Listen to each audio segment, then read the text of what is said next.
ঘরে তো চলে গেছি অবশেষে বাবু ভাইয়ের এখানে। সবাই জানেন যে বাবু ভাইয়ের আব্বুর তার হচ্ছে ভাইকনার মানে অ্যাক্সিডেন্ট হয়েছে। তো আমরা আসতে পারিনি এতদিন, কুয়াশা অনেক ছিল, আবার মেডিকেলও ছিল, আসতে পারিনি। তাই জন্য তো আজকে আমার আব্বু বাহিরে আছে আর আম্মা আমি তো আসলে সম্পর্ক ঢুকে সবকিছু খসাইছি।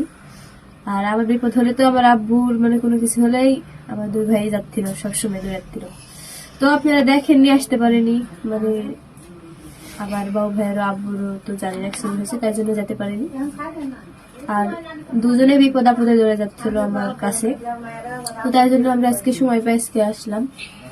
তো অনেক খারাপ লাগছে, মানে এত বড় অ্যাক্সিডেন্ট মানে চোখে না দেখলে বিশ্বাস করতে না। খুবই একটা দৃশ্য খারাপ।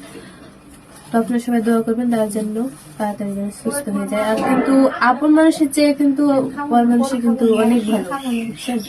তো সবাই দোয়া করবেন।